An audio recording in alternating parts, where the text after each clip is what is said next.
दोस्तों स्वागत है आप सब लोगों का इस चैनल के एक और नए वीडियो में। आगे बढ़ने से पहले एक आपको छोटी सी चेतावनी देना चाहता हूं, एक डिस्क्लेमर देना चाहता हूं कि अगर आप किसी भी पार्टी के अंधभक्त हैं तो इस वीडियो को यहीं पर बंद कर दीजिए। अगर आप बीजेपी के अंधभक्त हैं या फिर कांग्रेस के अंधभक्त हैं, समाजवादी पार्टी के अंधभक्त हैं, टीएमसी के अंधभक्त हैं या फिर ओवैसी के पार्टी के अंधभक्त हैं, कोई फर्क नहीं पड़ता। अगर आप अंधभक्त हैं तो इस वीडियो को यहीं बंद कर दीजिए, क्योंकि यह वीडियो आपके किसी भी काम की नहीं है। इस वीडियो में मैं क्रिटिसिज्म करने जा रहा हूं, एक हेल्दी क्रिटिसिज्म, जिससे एक्चुअली में आपको फायदा होगा। लेकिन क्योंकि आप एक अंधभक्त हैं, आप इस क्रिटिसिज्म को देखकर सुनकर बहुत ज्यादा ऑफेंड हो जाएंगे, इसलिए पहले इसको बंद कर दीजिए। वो लोग जो हेल्दी क्रिटिसिज्म को एक्सेप्ट करते हैं, वेलकम करते हैं और जो चाहते हैं कि इस हार के बाद उनको कुछ सीख मिले, वो इस वीडियो को एंड तक जरूर देखें, क्योंकि 4 चीजें ऐसी हैं जो इस वीडियो में मैं आपको बताने वाला हूं। सबसे पहली चीज कि बीजेपी यूपी तो जीत चुकी है, लेकिन किस वर्ज पे बीजेपी यूपी जीती है। बिल्कुल बॉर्डर लाइन, थिन लाइन है। और यह बात मैं डेटा के बेसिस पे बोल रहा हूं, डेटा स्टडी कर आया हूं इलेक्शन कमीशन ऑफ इंडिया की वेबसाइट से, जो कि आपको बताने वाला हूं। और बहुत बड़ा खेल हो सकता था यहां पर बीजेपी के साथ, इसलिए बीजेपी की हालत जो है इस टाइम पर काफी ज्यादा अभी भी टाइट है। चुनाव के अगले ही दिन, नतीजों के अगले ही दिन नरेंद्र मोदी मेहनत पे इसलिए जुट गए क्योंकि उन्होंने वो चीज कहीं ना कहीं देख ली थी जो अब मैं आपको यहां पर बताने जा रहा हूं। दूसरी चीज आपको बताऊंगा कि आखिरकार ये जो चुनाव, खासतौर से जो 4 राज्यों में भारतीय जनता पार्टी जीती है, उसके पीछे सबसे बड़ा रीजन क्या था, आपको बताऊंगा बीजेपी के जीतने का रीजन। उसके बाद आपको बताऊंगा कि आखिरकार समाजवादी पार्टी के हारने का सबसे बड़े मेन रीजंस क्या थे, कहां पर समाजवादी पार्टी इस बैटल को लूज कर चुकी थी पूरी तरीके से। और एंड में आपको बताऊंगा कि आखिरकार कांग्रेस, जिसको सबसे बड़ा झटका लगा इस चुनाव में, जहां पर पंजाब उनके पास ऑलरेडी था, वो भी उनके हाथों से चला गया। और वो भी एक नई पार्टी के द्वारा, एक नई पार्टी आकर के उनसे एक राज्य लेकर के चली गई। ये कांग्रेस के मुंह पर एक बहुत करारा तमाचा। और ये बात, मैं ये शब्द यूज करूंगा, इसलिए मैंने कहा था कि अगर आप किसी पार्टी के अंधभक्त हैं तो वीडियो को यहीं बंद कर दीजिए। कोई भी फायदा नहीं है किसी भी चीज से सीखने का। आप अंधभक्ति करिए और इसी तरीके से अपनी पार्टी को कई सालों तक हराने का काम करते रहिए। सबसे पहली चीज जिससे मैं शुरुआत करना चाहता हूं कि बीजेपी आखिरकार किस थिन लाइन से, अगर हम यूपी की बात करें तो इलेक्शन में, चुनाव में जीती है। मैंने पूरा डेटा खंगाला और एक बहुत छोटी सी, बहुत बारीक लाइन थी, 10,000 वोटों के मार्जिन से भी कम के मार्जिन की मैं बात कर रहा हूं। और आप ये आंकड़ा सुन के हैरान रह जाएंगे, दंग रह जाएंगे। इलेक्शन कमीशन ऑफ इंडिया की वेबसाइट के माध्यम से 77 सीट्स, सोचिए 77 सीटें ऐसी हैं जो भारतीय जनता पार्टी ने थिन लाइन पर जीती हैं, यानी कि 10,000 के मार्जिन से भी कम मार्जिन से ये सीटें जीती गई हैं। कुछ 7 से, कुछ 5,000 से, कुछ 8,000 से। और अब जो आंकड़ा मैं आपको बताने जा रहा हूं वो आपको पूरी तरीके से हिलाकर रख देगा। बड़ौत और बलदेव, 2 सीट्स ऐसी हैं जहां पर बीजेपी सिर्फ 315 और 307 वोटों से जीती है। इसके अलावा कुछ ऐसी भी सीट्स हैं जो लगभग 200 वोट से जीती गई हैं।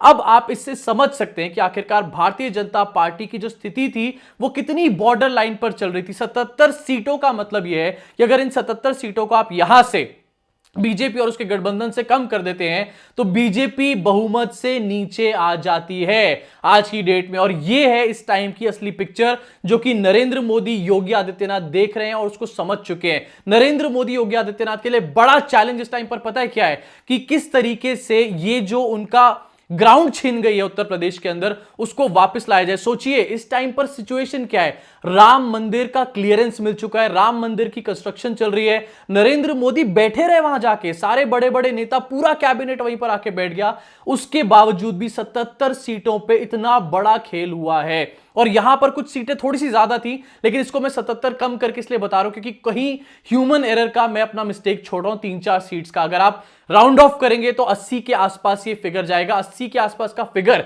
अगर समाजवादी पार्टी प्लस का इधर ऐड कर देंगे और बीजेपी का सब्सट्रैक्ट कर देंगे तो रिजल्ट क्या होंगे ये आप अच्छे तरीके से जानते हैं। ये पहली चीज, बहुत क्लोज विक्ट्री थी भारतीय जनता पार्टी के लिए और ये चिंता का विषय है बीजेपी के लिए। अब दूसरी चीज, बीजेपी ने ऐसी कौन सी चीज करी जहां पर बीजेपी जीत गई।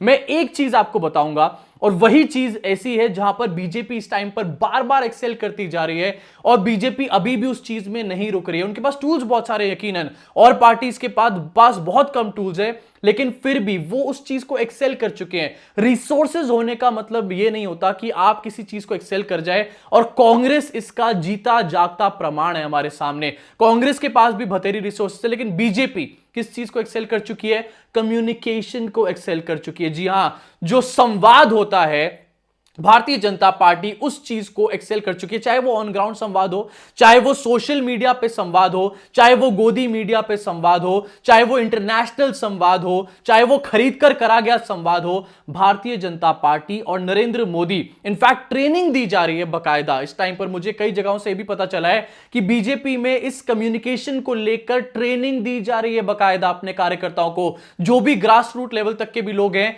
उनको कैसे कम्युनिकेशन में एक्सेल कराया जाए, इस चीज को लेकर बहुत बड़ा एक ड्राइव चल रही है बीजेपी की तरफ से। और यहीं पर बीजेपी पूरा चुनाव जीत गई। अपने मैसेज को कैसे पुट अक्रॉस करना है, आपका मैसेज चाहे सच पे बेस्ड हो या झूठ पे बेस्ड हो, अगर आपकी कम्युनिकेशन ठीक नहीं होगी तो आप लोगों को समझा ही नहीं पाएंगे अपनी बात। और बीजेपी उस चीज को एक्सेल कर गई। वहीं पर भारतीय जनता पार्टी ने सारा का सारा गेम जो है अपनी तरफ कर लिया। उसके अलावा कोई ऐसी चीज नहीं। अगर आप बात करें कोरोना की वेव के बारे में, कुछ काम नहीं करा। राशन पहले भी सरकारों ने दिए हैं। उसके अलावा अगर बात करी जाए महिला सशक्तिकरण, तो छोड़ दीजिए, महिला सुरक्षा के बारे में बात करी जाए, कोई भी ऐसा रिमार्केबल काम नहीं हुआ। इनफैक्ट बड़े बड़े केसेस निकलकर सामने आए। उन्नाव केस निकलकर सामने आया जो इनके अपने ही नेता के ऊपर था। साथ में हाथरस निकलकर आया जिसके ऊपर बहुत ज्यादा हल्ला भी मचाया सोशल मीडिया के ऊपर लोगों ने। लेकिन फिर भी भारतीय जनता पार्टी की कम्युनिकेशन इतनी स्ट्रांग थी कि बीजेपी को हिलाने की हिम्मत यहां पर किसी के भी पास कोई भी नहीं जुटा पाया। मैं आपको बताता हूं कि आखिरकार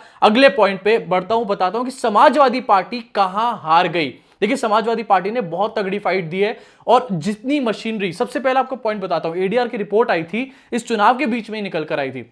उस एडीआर की रिपोर्ट में बताया गया था कि बीजेपी के पास लगभग 5,000 करोड़ रुपए हैं।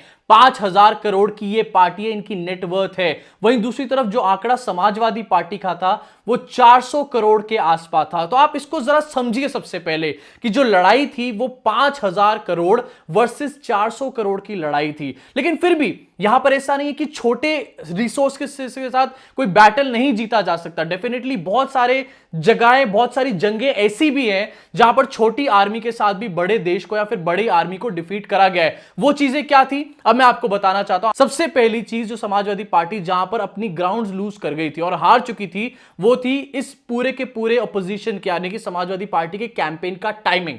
समाजवादी पार्टी ने कैंपेन कब स्टार्ट किया? समाजवादी पार्टी ने कैंपेन स्टार्ट किया नवंबर के एंड में और दिसंबर के स्टार्टिंग में। मुझे अच्छी तरीके से ये बात याद है। लेकिन समाजवादी पार्टी को ये कैंपेन स्टार्ट करने का आइडियल टाइम क्या था? आइडियल टाइम था कोरोना की सेकेंड वेव। कोरोना की सेकेंड वेव में क्यों बोल रहा हूं, वैसे तो कोरोना की फर्स्ट वेव भी थी, किसान आंदोलन भी था, लेकिन सेकेंड वेव स्पेसिफिकली यहां पर मैं इसलिए बोल रहा हूं क्योंकि सेकेंड वेव में उत्तर प्रदेश से ऐसी ऐसी तस्वीरें निकल कर आई जो पहले कभी नहीं निकल कर आई थी। जिस टाइम पर गंगा में लाशों को बहाया जा रहा था, एक करंट बन चुका था, लोग भारतीय जनता पार्टी और सरकार के अगेंस्ट एक पूरा सेंटिमेंट हो चुका था। सड़क पे निकल के, चाहे जितने भी एक्शन ले रही थी बीजेपी, लोग सड़क पे निकल के बातें बोल रहे थे। उस टाइम को ठीक से यूटिलाइज नहीं करा गया। वो एक सही टाइम था कैंपेन स्टार्ट करने के लिए। साथ ही अगर यहां पर बात करी जाए सेकेंड वेव की, तो सेकेंड वेव के तुरंत बाद ममता बनर्जी जो है वो बंगाल जीत चुकी थी और वो भी एक बहुत बड़ा पुश हो सकता था इस पूरे के पूरे समाजवादी पार्टी के कैंपेन को किक ऑफ करने में। अगर यहां शुरुआत अगर करी जाए, सबसे पहली चीज, कैंपेन को गलत टाइम पे शुरू किया गया, बहुत लेट कैंपेन शुरू किया गया, टाइमिंग जो थी उसको मिस कर दिया। और जो राजनीति होती है उसमें टाइमिंग सबसे बड़ा गेम होता है। अगर आप एक टाइमिंग को मिस कर दो तो आप एक जीती हुई बैटल को भी हार सकते हो। यहां पर अगला पॉइंट जो है वो ये कि directionless social media campaign. Samajwadi party ने सोशल मीडिया पे बहुत सारे उनके वॉलंटियर्स थे, बहुत सारे लोग थे, लेकिन कोई भी ऐसी ड्राइविंग फोर्स नहीं थी जो उन सारे के सारे लोगों को एक डायरेक्शन में लेकर चलने का काम कर पाए। और वो भी समाजवादी पार्टी के अगेंस्ट एक बहुत बड़ा पॉइंट यहां पर चला गया। समाजवादी पार्टी चाहती तो सोशल मीडिया पर जितनी रिसोर्सेस उनके पास थी, उसको जितना यूज वो कर सकती थी, उससे बहुत आगे जा सकती थी, लेकिन उन्होंने ऐसा नहीं किया।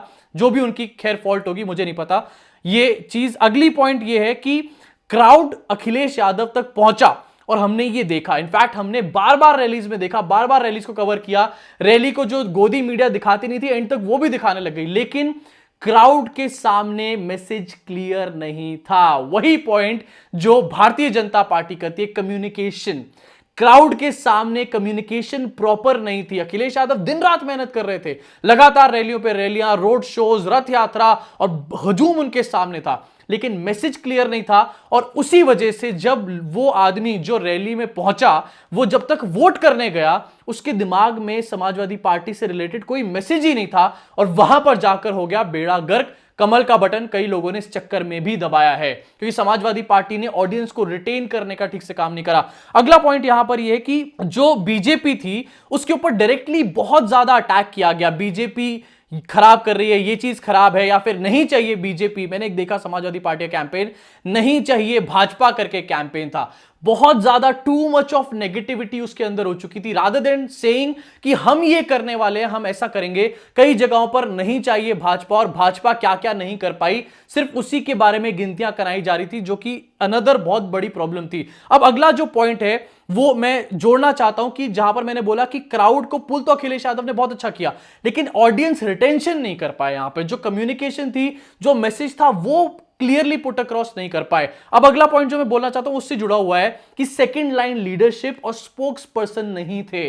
पार्टी में जो भी कर रहे थे वो सिर्फ अखिलेश यादव कर रहे थे। जो भी प्रेस कॉन्फ्रेंस होती थी, जो चर्चित थी, सिर्फ अखिलेश यादव कर रहे थे। अब आप जरा ध्यान डालिए, अगर हम लेते हैं यहां पर एग्जांपल आम आदमी पार्टी का, आम आदमी पार्टी की अगर हम बात करते हैं तो अरविंद केजरीवाल एक बात बोलते हैं। उसके अलावा सिर्फ अरविंद केजरीवाल नहीं, संजय सिंह भी एक ऐसे नेता हैं जो नैरेटिव कई बार सेट कर देते हैं। संजय सिंह ही नहीं, आतिशी भी बहुत बार कई जगह पर दिल्ली के अंदर खास तौर से नैरेटिव कई बार सेट करने में कामयाब रहती है। लेकिन अगर बात करी जाए समाजवादी पार्टी की, तो कोई भी सेकंड लाइन लीडरशिप नहीं थी, कोई भी स्पोक्स पर्सन अखिलेश यादव के अलावा थे ही नहीं। होता क्या, मैं आपको मोटा मोटा समझाता हूं। अखिलेश यादव एक चीज का अनाउंसमेंट करते, उसके बाद कम्युनिकेशन और मैसेज कैसे पहुंचता, वो पहुंचता spokesperson, proper trained spokesperson के द्वारा।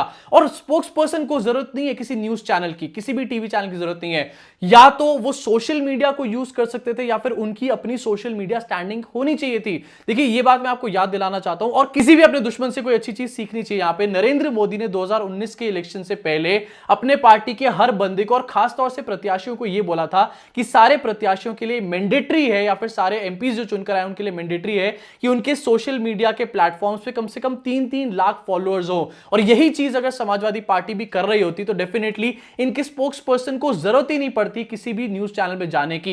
लेकिन स्पोक्स पर्सन कोई थे ही नहीं, कोई दिख ही नहीं रहे थे, कोई ट्रेंड लोग थे ही नहीं, तो कहां से आखिरकार वो कहां पर पहुंचते। तो ये दो पॉइंट जो है आपको साथ रख के देखने पड़ेंगे, तभी आपको इस चीज पूरी समझ आएगी कि क्यों आखिरकार मैसेज क्लियरली नहीं पहुंचा। अखिलेश यादव बोल रहे थे, लेकिन और कोई बंदा नहीं था बोलने के लिए, उन बातों को रिपीट करने के लिए, उनकी डिटेल्स को समझाने के लिए। इसलिए कम्युनिकेशन प्रॉपर नहीं हुई, मैसेज जो है प्रॉपरली वोटर्स के दिमाग में सेट इन नहीं हुआ। और साथ ही अगला और लास्ट पॉइंट ये कि ग्राउंड लेवल पे सोशल मीडिया की कोई टीम बिल्ड नहीं करी गई। सोशल मीडिया की टीम शायद पार्टी ने अपने लेवल पे पूरे बिल्ड करी हो, अपने हेडक्वार्टर्स कहीं बनाया हो लखनऊ के अंदर, लेकिन ग्राउंड लेवल पर लोगों को ट्रेनिंग नहीं दी गई थी। ग्राउंड लेवल पर लोगों को ट्रेनिंग देने का काम कौन करता है? भारतीय जनता पार्टी। आपको अच्छे से याद होगा, अमित शाह का एक पूरा सेशन था जहां पर उन्होंने कहा था कि एक झूठी खबर फैलाई गई, लेकिन उस खबर को फैलाने की वजह से हमारा नैरेटिव सेट हो गया। और वो ये बात पता है किसको बोल रहे थे? अपने ground level social media workers को समझाने का काम कर रहे थे। सोचिए, अखिलेश यादव भी अगर इस लेवल पर ground level social media warriors को खड़ा करे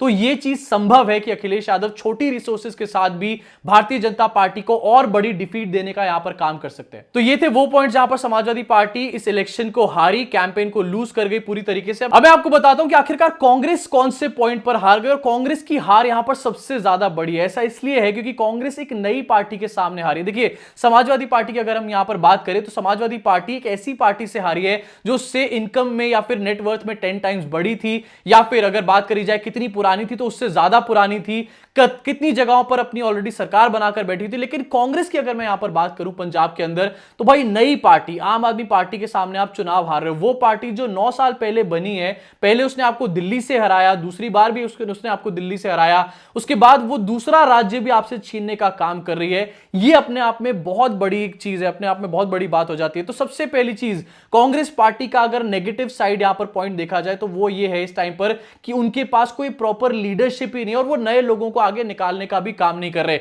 ऐसी चीज समाजवादी पार्टी के अंदर भी हो रही है, लेकिन एक लीडर ऐसा है कम से कम समाजवादी पार्टी के पास जो सारी चीजों को ड्राइव करने का काम कर रहा है। कांग्रेस के पास कोई प्रेसिडेंट भी नहीं है इस टाइम पर। सोनिया गांधी एक एक्टिंग प्रेसिडेंट है, लेकिन अगर प्रॉपर फुल टाइम प्रेसिडेंट की बात करी जाए तो कोई ऐसा बंदा नहीं है जो कांग्रेस को ऐसा लगता है इस टाइम पर प्रेसिडेंट बना दिया जाए, ऐसा नहीं है। लोगों को आगे बढ़ने का मौका ही नहीं दिया जा रहा। सबसे पहला यही पॉइंट है। दूसरा पॉइंट यहां पर है कि गलत टाइम पर गलत डिबेट्स को छेड़ने का काम किया गया कांग्रेस पार्टी के द्वारा। एक ट्वीट करा था राहुल गांधी ने जहां पर उन्होंने हिंदुत्व को और हिंदुइज्म को डिफाइन करने का काम किया था, पैरेलल ड्रॉ करने का काम किया था, और यह बहुत रॉन्ग टाइम पर करा गया ट्वीट था। जी हां, इस ट्वीट को अगर किया जाता एक साल पहले, 1.5 साल पहले, या फिर जब राम मंदिर बन रहा था उस टाइम पर तो इन चीजों का मतलब समझ में आता है। लेकिन इलेक्शन के टाइम पर जब आपको पता है कि बीजेपी को इन सब चीजों का कितना अच्छा फायदा मिलता है, बीजेपी इन सब चीजों को यूज करने में कितनी ज्यादा अच्छी, अगर आप ऐसी हरकतें कर रहे हैं तो यह आपकी सबसे बड़ी कमी है और आपकी प्लानिंग का सबसे घटिया पार्ट है। तीसरा पॉइंट यहां पर यह कि गुड ऑन सोशल मीडिया लेकिन जीरो ऑन ग्राउंड, यानी कि सोशल मीडिया पे कांग्रेस पार्टी बहुत तगड़ी तरीके से चल रही थी। लड़की हूं लड़ सकती हूं का जो कैंपेन था वो सोशल मीडिया पे इतना भयंकर लेवल पर था, लेकिन जब मैं खुद बनारस गया तो मैंने देखा कि कांग्रेस की जो लीडरशिप है, कांग्रेस के जो लोग हैं, उन्होंने उस कैंपेन के बारे में बात तक भी नहीं करी। जब मैंने उनके साथ मिलकर के एक वीडियो बनाया जो कि साफ ये दिखाता था कि सोशल मीडिया पे कैंपेन बहुत तगड़ा है, लेकिन ऑन ग्राउंड उस कैंपेन को यूज नहीं करा गया, या फिर उस कैंपेन को जो है ऑन ग्राउंड पहुंचाने का ठीक तरीके से एफर्ट्स नहीं करी गई। अगला पॉइंट और बहुत इंपॉर्टेंट पॉइंट यहां पर यह कि कांग्रेस जो है वो ये डिफाइन ही नहीं कर पाई कि आखिरकार उसका रियल एनिमी कौन है। कहीं पर तो वो अरविंद केजरीवाल से लड़ने लग जाते हैं, कहीं पर वो ममता बनर्जी से लड़ने लग जाते हैं, कहीं पर अखिलेश यादव से लड़ने लग जाते हैं, लेकिन ऑल इन ऑल दिखाती यह है कांग्रेस की नरेंद्र मोदी और भारतीय जनता पार्टी उनके सबसे बड़े एनिमीज है। भाई आखिरकार ये किस तरीके का खेल है जहां पर आप खुद डिसाइड नहीं कर पा रहे हो कि आपका रियल एनिमी है कौन। अगर आप कहते हो कि ये जो ताकतें हैं भारतीय जनता पार्टी के लोग हैं, फांसीवादी ताकतें हैं, अगर ये आपकी एनिमी है तो आपका ये एनिमी एक जगह पर स्टिल रहना चाहिए, बार बार चेंज नहीं होना चाहिए। कभी आप अरविंद केजरीवाल को बी टीम बुलाने लग जाते हो, कभी आप ममता बनर्जी को बी टीम बुलाते हो,